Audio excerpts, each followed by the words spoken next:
Handwriting difficulty in kids. It is one of the most common concerns that parents report.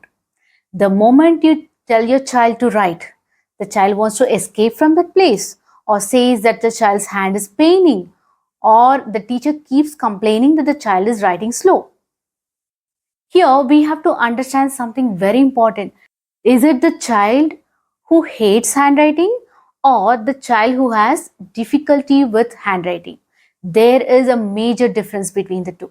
In this video, I'm going to explain you not just the tip of the iceberg, which is the handwriting difficulty, but the underlying factors that affects the handwriting and some of the activities that you can do at home so that the child enjoys writing and there is a good progress in their writing skills.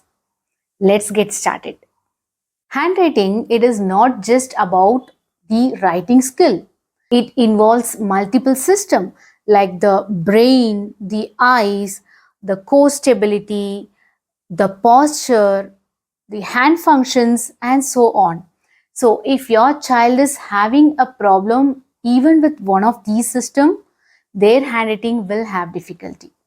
For example, if your child is holding the pencil too tight or too loose, or they do not have this proper tripod grip, then they may have problem with the fine motor strength, the strength which is needed for the child to hold the pencil.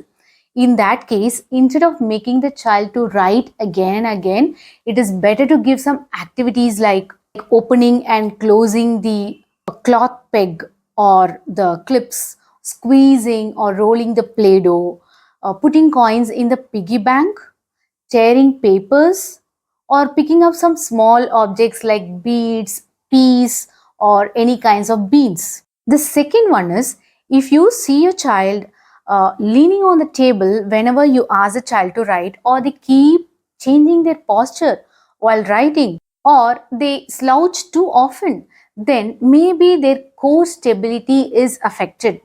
So in that case, we have to give them some core exercises which improves their posture stability as well as the shoulder strength needed for writing skills. For example, you can give them activities like crab walks, frog jumps, animal walks, then wheelbarrow walking, etc. The third one is if at all your child is having problem with the letters, they get confused between similar letters, they write 9 for P or D for B. This is called letter reversals. Or they have difficulty to copy from the board, or the spacing between the letters or the words are incorrect or inconsistent, then they could have problem with visual processing. That means they see the information but the brain is not able to process the information well. In that case, you may provide activities like simple puzzles, spotting the difference, matching games, or mazes, copying shapes or designs. And the fourth symptom is that they know the letter in their mind. They know this is how you write A, or they know this is how you write B. But the moment you ask them to write, they cannot put that into writing. That means their motor planning is affected. You see them forgetting letters, or maybe after repeated practice they were able to write a letter, but the next day you see the difference, or there is a variation in the way that they write. In that case, you can give them activities like imitation games, action songs, copying simple patterns, tracing shapes, and even step-by-step simple drawings. And later we can move on to letter writing.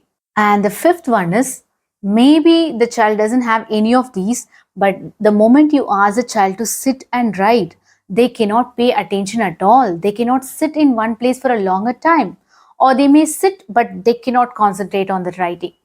They skip the letters or they get bored very soon.